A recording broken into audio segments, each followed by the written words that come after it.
Listen to the Impact Podcast on all your favorite podcast platforms, including Apple Podcasts, Google Podcasts, Amazon Music, iHeartRadio, Audible, Spotify, Stitcher, and of course, at impactpodcast.com.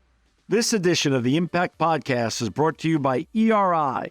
ERI has a mission to protect people, the planet, and your privacy, and is the largest fully integrated IT and electronics asset disposition provider and cybersecurity-focused hardware destruction company in the United States, and maybe even the world. For more information on how ERI can help your business properly dispose of outdated electronic hardware devices, please visit eridirect.com. This edition of the Impact Podcast is brought to you by Engage. Engage is a digital booking platform revolutionizing the talent booking industry. With thousands of athletes, celebrities, entrepreneurs, and business leaders, Engage is the go-to spot for booking talent, for speeches, custom experiences, live streams, and much more. For more information on Engage or to book talent today, visit letsengage.com.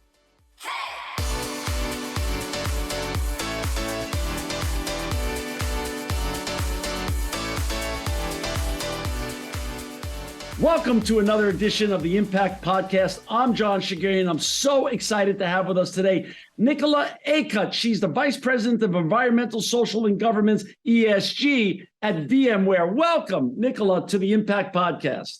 Hello, John, and hello to everyone joining us. Thrilled to be here with you today. Well, we're thrilled to have you. This is going to be a really fun and exciting conversation about all the important things you and your colleagues are doing at VMware. You know, Nicola, let's start, though, like I usually like to start this with the Nicola Acutt story. Where did you grow up, and how did you even get, any interest in the environment and making the world a better place? Oh, I love that question to get us started. Well, John, I consider myself a global citizen. Okay. I was born in South Africa. I grew up on a farm outside of Johannesburg and went to school in Johannesburg. And I made my way to America at the tender age of 18 to go to university. So I came to California. I got my undergraduate degree in environmental science, or at the time it was called Conservation and Natural Resource Studies, right, at the University of California. What? And then I went back home. And this was now once Mandela had become president. Wow. And I joined a small organization that was doing environmental sustainability policy consulting for the new government, which was really an incredible opportunity to be sort of dropped into an amazing transformative moment in the country's history and to be part of rewriting policy for a more sustainable and equitable use of resources. So right. A very interesting part of my journey. And from there, I won a Commonwealth scholarship to the UK. And so the next part of that global citizen piece of my story was doing graduate work in England, focused on sustainability in business. Wow. And from there, I became a postdoc and then realized that my path was not academia, and I joined a startup, which, long story, brought me back to California and ultimately to the role I do today at VMware. Well, that's wonderful. Let's start at VMware. In 2010, you joined the company, but it was in a different position. Can you share a little bit about joining, what you were brought on originally, and how that evolved over the years? Oh, sure. Well, I joined VMware out of academia. I was teaching at the Presidio Graduate School, which was a startup that grew very quickly from 30 students to, at the time, I think it was over 200 students, and teaching MBAs about how to integrate sustainability into business thinking. From there, I joined VMware, and I was recruited initially to launch VMware's foundation and our corporate social responsibility programs, which I did. And I talk about my career at VMware as having 3 lives, and that was the first one. Was really all about building on the company's values and integrating a mindset of giving more than we take, of giving back into the employee experience. And that was an amazing journey and an opportunity to think about philanthropy in a completely different way. So we kind of turned the traditional model upside down and really built around creating a culture of service and giving back. Well, so I want to point out something to our listeners and viewers. VMware has what, 18,000 or so employees? Actually, 35,000. 35,000. I mean, oh my gosh. Okay, my information was a little bit about half wrong.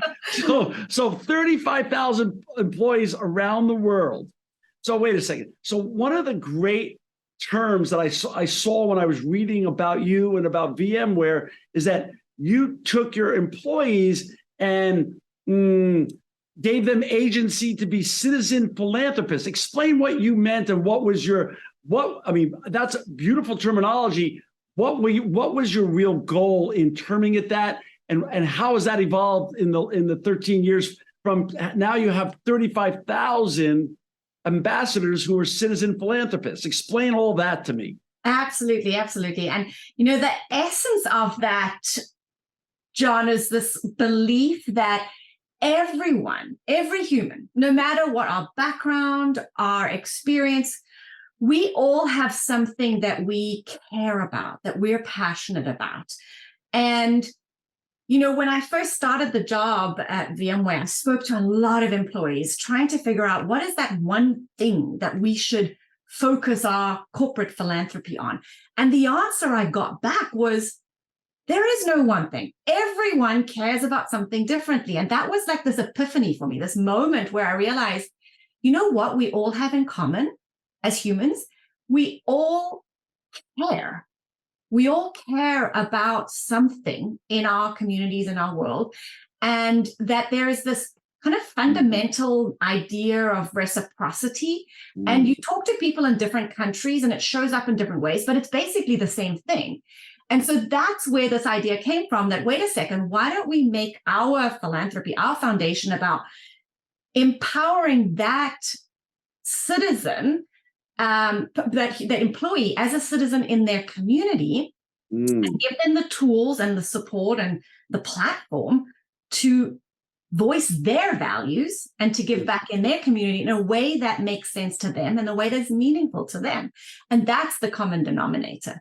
Wow. So if you go to the kind of, I'm a past academic, so I love language and I love etymology. But if you look at the word philanthropy, its actually core meaning is the love of humankind. Wow. And so that's where, when we put this together, citizen plus philanthropy, is that as employees, we are citizens in our communities.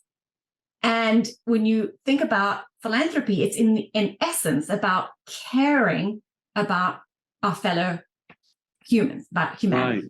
Right. And that love. And basically, people don't like to talk about love in a corporate environment, but that's what it's really all about.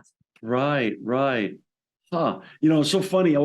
We started this company about 20 years ago, and over our front door, we put Dr. Martin Luther King III's statement that everyone could be great because everyone can serve. And it's the same concept that you have of, I just love the idea of citizen philanthropists. I think it's just brilliant. And it just really gives a platform to all of your 35,000 employees around the world. Talk a little bit about the evolution though. You were doing that. That was obviously massively succeeding. When did that role shift into an ESG-related sustainability role that is more familiar with your title now, Vice President, Environmental, Social, and Governance? Sure, John. And, I think it's one of the things that I really appreciate about VMware, and that is the opportunity to build and grow your career. And so I'm a living testament to that. I've been at the company now 13 or so years. Right. And I've had these, opportunities to grow. And so I was encouraged by my leadership and our head of HR to take on a stretch assignment. And I did. And that was really about connecting my background and my passions around sustainability to what was going on at the company. So it was triggered, interestingly, for folks who are listening to this podcast, who are interested in sustainability. The conversation really started with a letter that our board of directors and our chairman received from the Carbon Disclosure Project. And that was about disclosing VMware's carbon emissions. And this letter kind of made its way around the company, and it eventually landed on the head of IR's desk. And I just happened to sit next to the head of our IR. And he said to me, "Hey, Nicola, I just got this letter. I have no idea what it means." And I was like, "Oh, I know exactly what that means.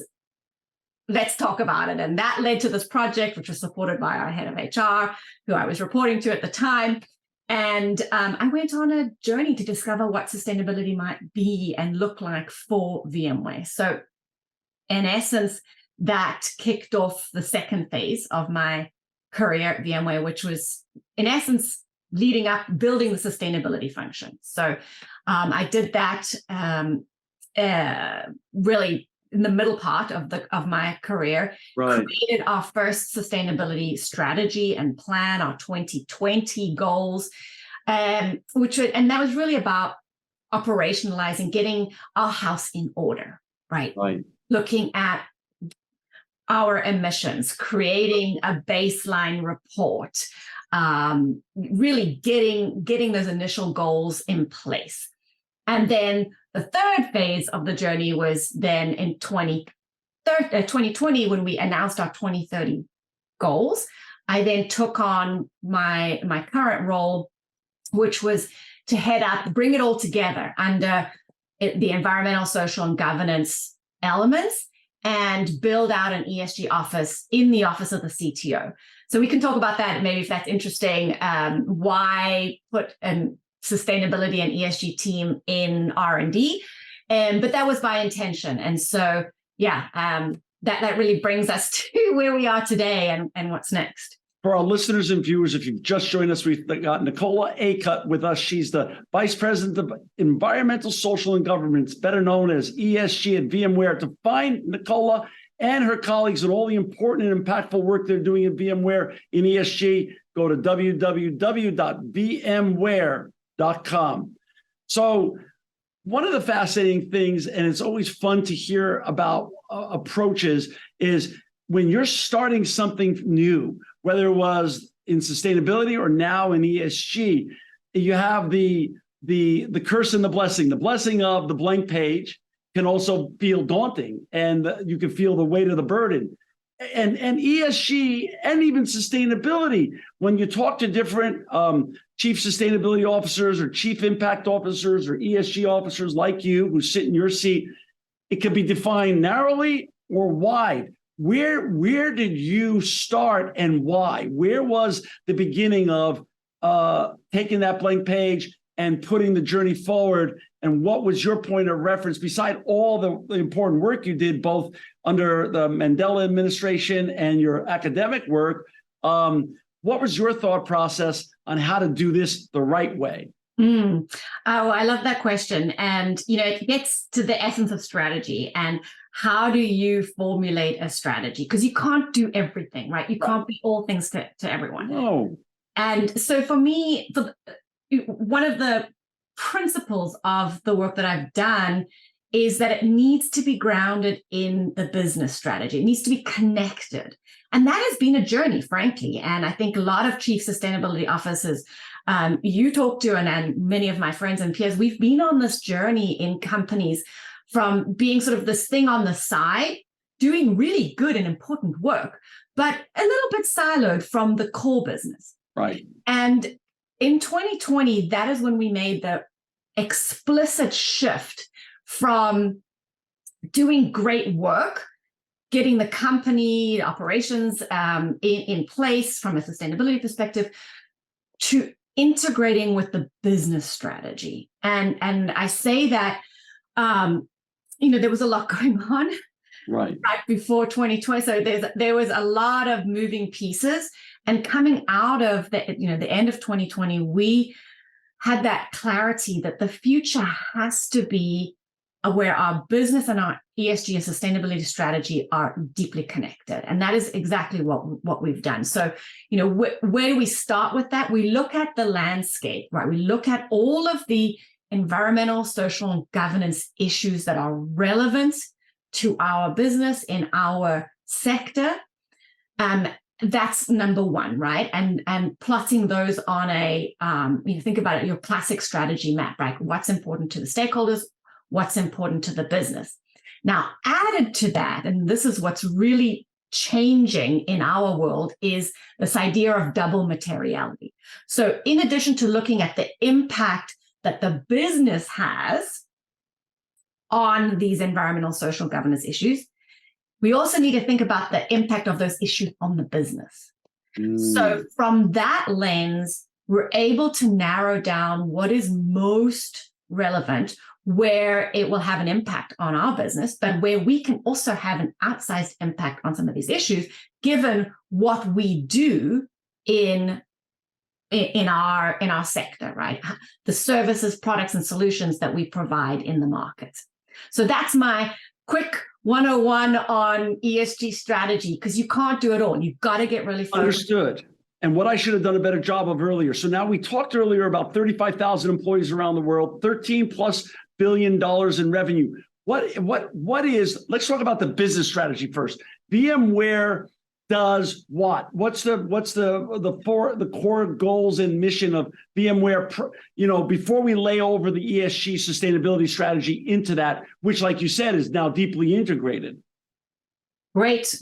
And John, I'm going to talk about what VMware does in ways that I talk to my family and friends, because many people may vaguely have heard the company, but don't realize that VMware is one of the biggest software companies that's had an enormous impact on the world and is a foundational set of solutions and technologies for our digital future. So in essence, VMware is about providing multi-cloud services for all applications.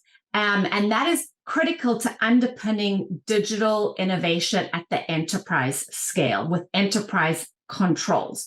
So the analogy I make is that, in the first, second, and third industrial revolution was really about building the physical infrastructure for our economy and our world.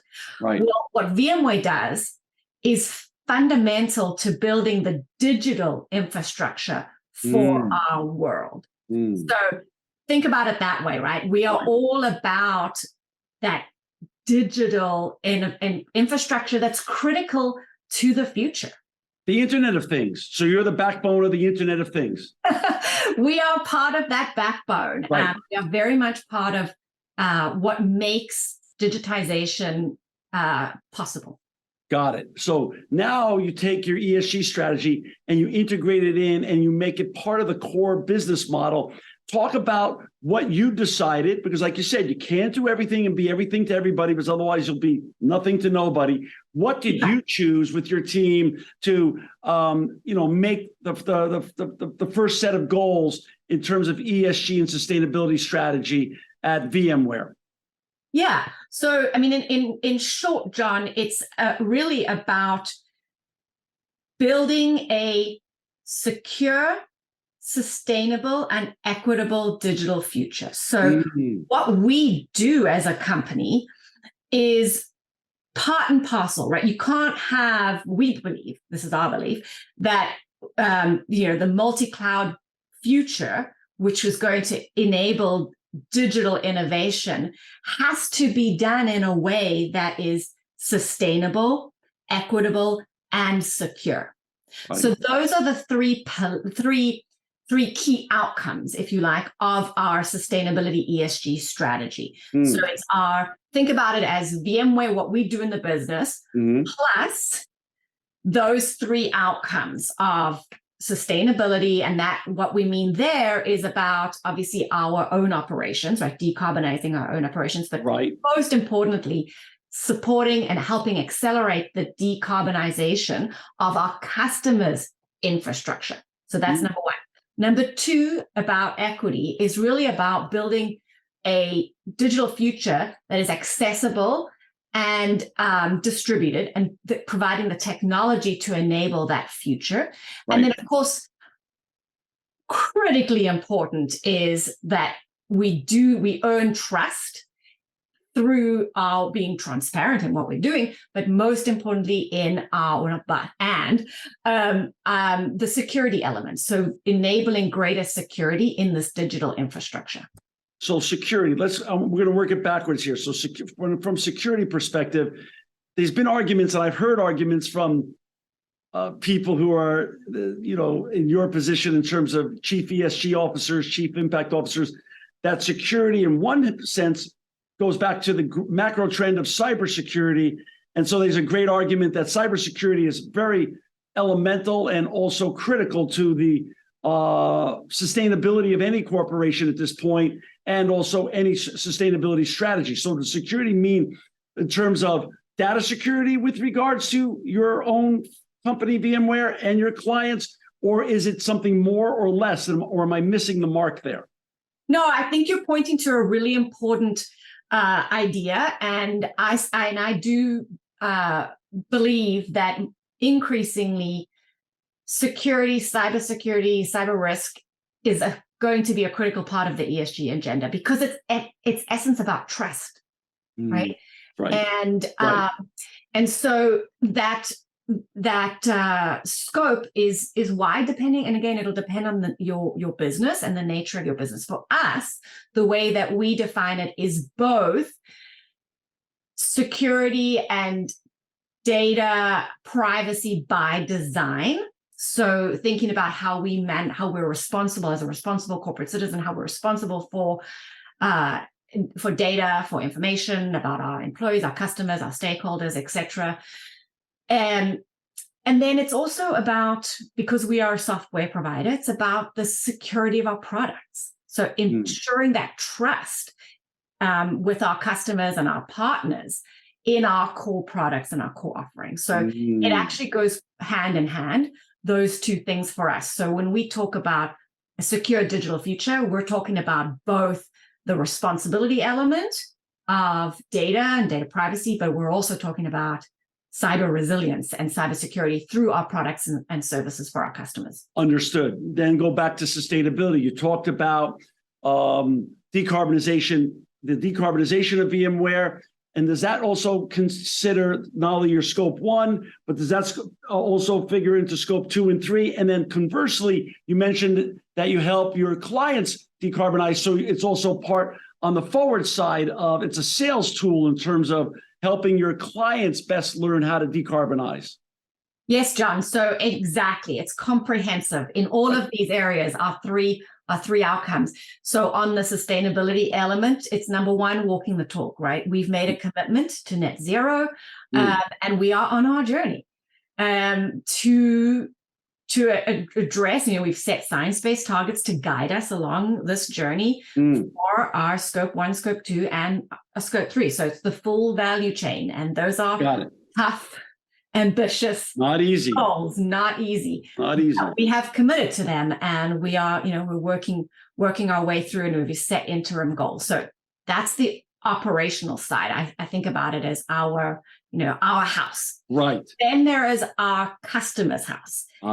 That to me is the tip of the spear in terms of innovation. And it's a huge opportunity well beyond marketing and messaging to actually help our customers meaningfully start to decarbonize their digital innovation. So one thing that people maybe miss about VMware is our legacy and our history is built on enabling massive efficiency for our customers in their data center. So, our company was born, through the innovation and of the x86 server, which, again, just quickly for folks who are not familiar with the IT history here, that was a fundamental innovation that enabled those massive server rooms where each application had its own dedicated box. You remember those days, John? Right. Racks of boxes, racks and racks. As far as you could see, right? And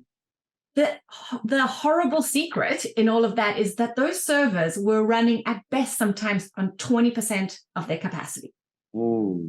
So you had this massive unused capacity. And what virtualization, what VMware did with our software was enabled a huge consolidation. So instead of having to have, 70 servers, you only needed to have 20 or 30 to do the same work.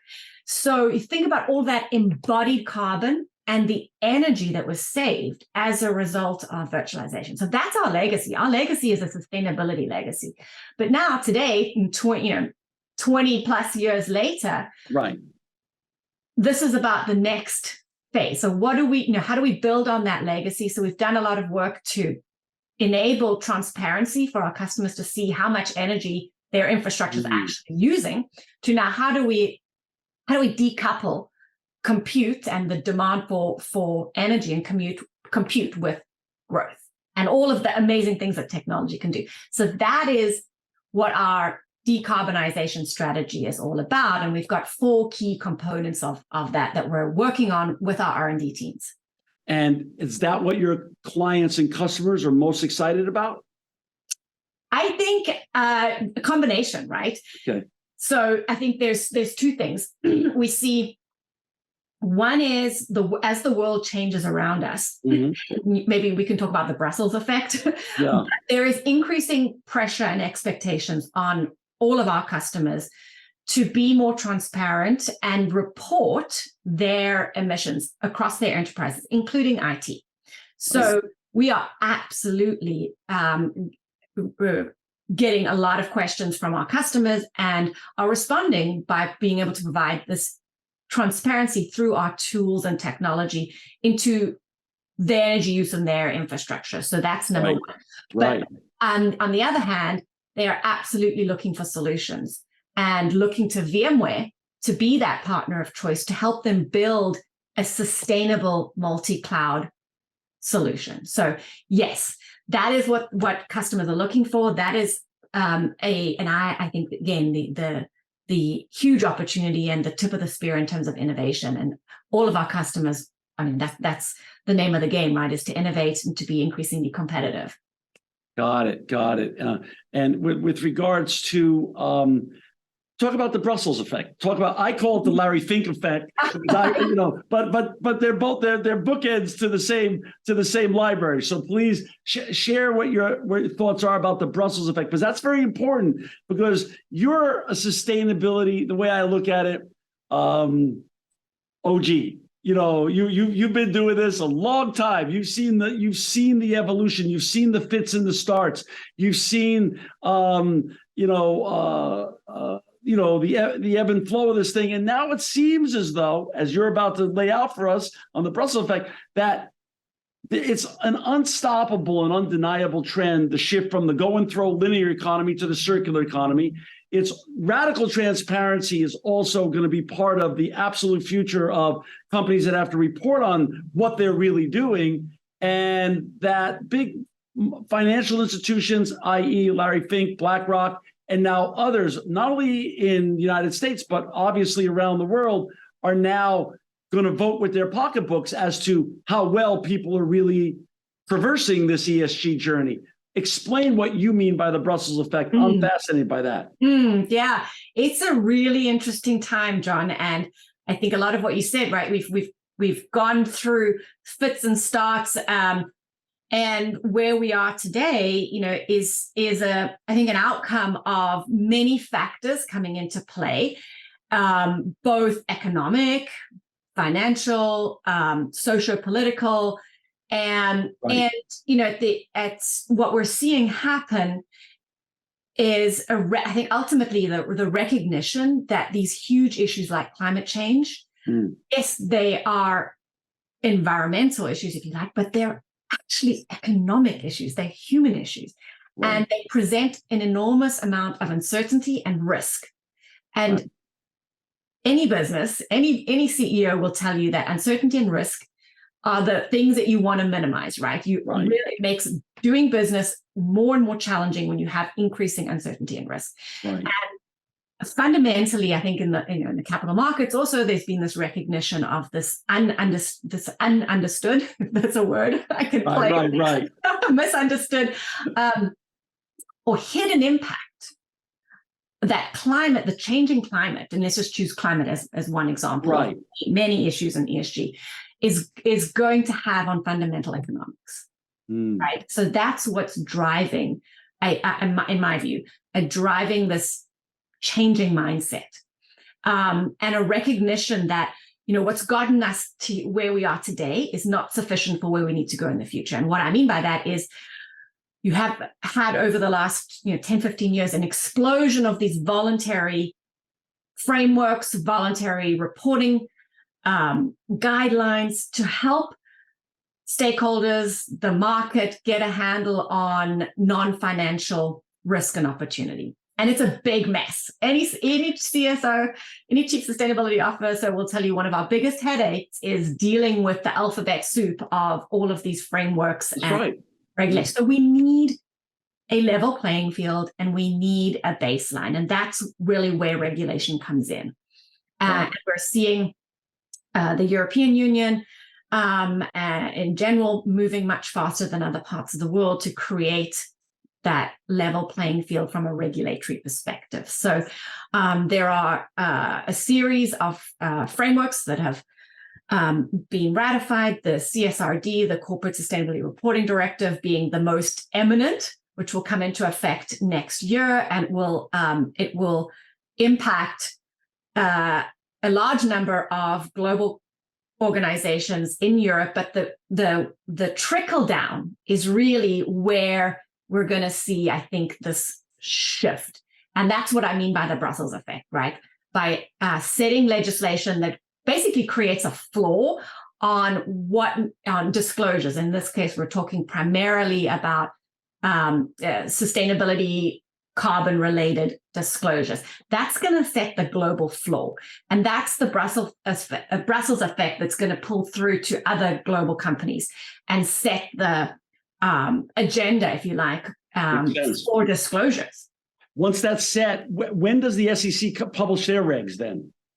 So, it's a little bit of a waiting game. We're all kind of on tenterhooks, waiting to see what happens. And once the SEC, puts out their rules, then, we will have another set of guidelines. And I think, again, when you talk to people in my world, right, all of us are clamoring for please, let's get those baselines, those to be aligned so that we're reducing that overhead from an operational perspective to meet different expectations. Right. So, you're exactly right. There's no reason to have a patchwork quilt of floors and goals. I mean, reconcile them, make it clear, make it understandable, and let's go.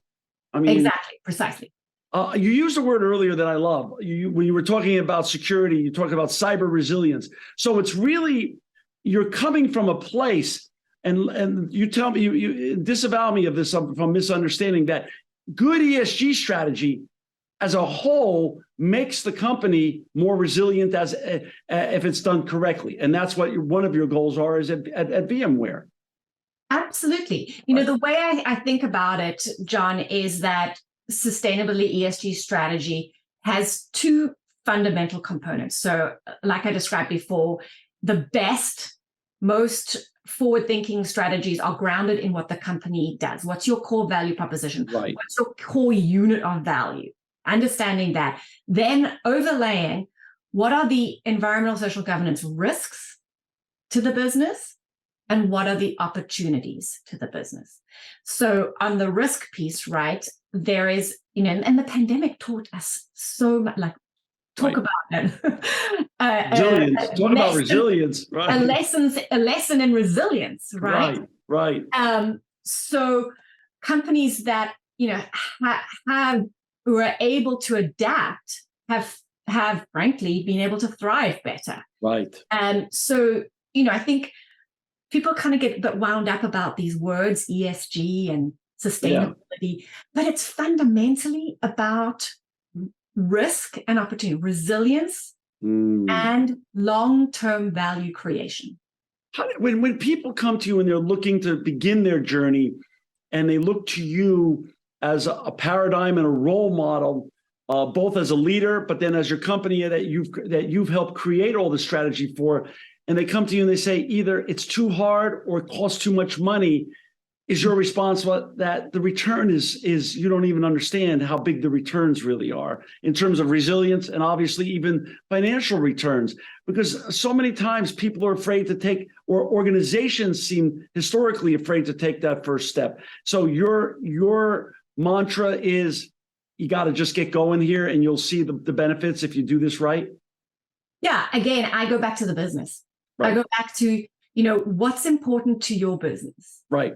Do you want to have, a long-term viable strategy? Right. And the answer is always, of course, yes. Yes. So my advice is, I do think it is complex and there's a lot of jargon. Unfortunately, there's too much jargon in my opinion.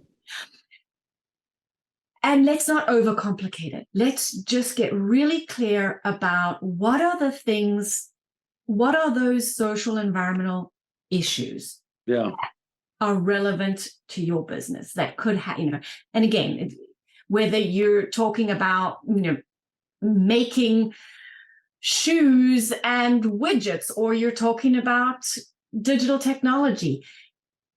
Our businesses are not islands. They don't exist in an island. They exist in our social environment and the ecology around us, right? Just a great example is the water shortages in California. Right? Who would have thought maybe 10 years ago that water would be a threat to business? Right. Who would have thought wildfires would have closed your business because the smoke was so bad that employees, we had to send people home. Kids were sent home from school. Right? Who would have thought?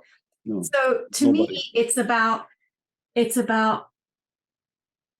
thinking about your business in the context of a changing environmental and social environment. And so it's really not about all of these, I think people get overwhelmed quickly with all of the issues and the challenges. So it's about just focusing on what matters to your business. You've been doing this so long and you have such great visibility on, what's coming and what's already been. Talk a little bit about two things, Nicola. One thing is, what headwinds do you see ahead of us? And in terms of what keeps you up at night right now, in terms of worrying about certain things that you see that you're not really clear on what their outcomes could be. And what tailwinds do you see? Also, what are you excited about? What gets you out of bed in the morning after you've been kept up by the headwinds? So we'll start with the monster under the bed. Yes, let's start there. Yeah, gosh, I think something that folks in my world who do this work for a living, we've become really pretty tough-minded, because I don't think you can do this work. Right. So it's about, for me, I always go to, okay, there are so many things to be concerned about, but then I always go back to, so we'll talk about the opportunity in a second. I think the headwinds are certainly, I get very concerned about the politicization of sustainability and ESG. I think that is, it's a red herring, right? It's not understanding the fundamentals of how the changing economics, changing business environment. I think that is, it is the potential to slow down progress, keeps me up at night. I think, the challenges and dealing with multiple challenges at the same time. I think since the pandemic, we've had seven global crises. Right. It seems like one thing after the other. So, I do get concerned about that kind of whiplash effect. And you see that in businesses. You see that leaders bouncing from one thing to the next. Sure. I work in tech, and I see technology as an enabler and as a positive tool for improving lives. But I do also sometimes have the monster under the bed, like with AI and the rate of change, the rate at which we can keep up. Right. But then I kind of look under the bed and like grab that monster and like throw it out the window. Good. I like that. Look at okay, what are the tailwinds, right? What is the wind behind our sails? And we've talked about the Brussels effect. I think that ultimately is going to definitely it is about the minimum. So it's not necessarily about what is great and good, but we need it, and I embrace it fully. But to me, at the end of the day, the tailwind is the indomitable spirit of innovation that I think humans have. And when I look at some of the technologies that are being developed, I think about the great possibilities in tackling some of the biggest challenges of our time, and the opportunity to create new forms of wealth, to create a more just transition. That's what gets me out of bed every day. Being part of what's next, being part of the next story in human evolution, and saving our planet in the process. That to me is exciting, and why I keep doing the work I do every day, in and out. I mean, I so agree with you, and I love that. What are your goals? I mean, not specifically speaking, but when you're decarbonizing VMware, how far in advance? What's the year? What's the benchmark year that you're creating inside the company to get everybody aligned, working towards? Is it 2030? Is it 2025, or somewhere further out? Yeah. So we have taken, obviously our strategy and approach is informed by all of, sorry about my phone. No worries. We're informed by the science. We're informed by the IPCC, right, and the Paris Agreement and the targets for mid-century decarbonization. What we've done is we've chunked that up, and I think that's actually another important thing about strategy, and realize we can't do it all at once, and that we're in a transition. I mean, changing our mindset in business to think more long term, right? Think beyond the quarter is a huge piece of practical work. So we've chunked it up. So we have set our interim targets. So we've got a 2030 goal, and then we've broken that up, aligned with our science-based targets. So we have a 2025 goal for Scope 3 emissions. And to me, it's about having these milestones along the way, because I think people in our roles, right, there's a challenge between talking about a goal that's so far out that most people kind of roll their eyes and go like, yeah, I'm going to be retired, or my kids are going to be, it's too far of a horizon. Right. So we've got to bring that back and work on practical outcomes in a shorter term horizon as well. So that's a long answer to saying we think long term, we have long term aligned targets, but we have short term goals. What part of the year do you publish your ESG report every year? So that's an interesting question. So ours is about to come out in the next couple of weeks. We will be issuing our report now. And I think this is an area for innovation, frankly, is sustainability reporting and the timeline. So most of us have a retrospective, right? We look back on the previous years, and one of the barriers to more real-time reporting is data and real-time data. So for VMware, we have a financial year that doesn't match the calendar year, so that adds another level of complexity. Right. So, and as these tools get better and we're able to operationalize better real-time reporting, we see that timeline moving forward. Ultimately, the goal is that our sustainability reporting and our financial reporting is completely integrated. So we actually have that as one of our long-term goals, Right. But it's going to be a journey because the types of data that you publish in a sustainability ESG report are very different to what goes into your annual financial report. And so there's going to be a bridge to build between where we want to be and where we are today.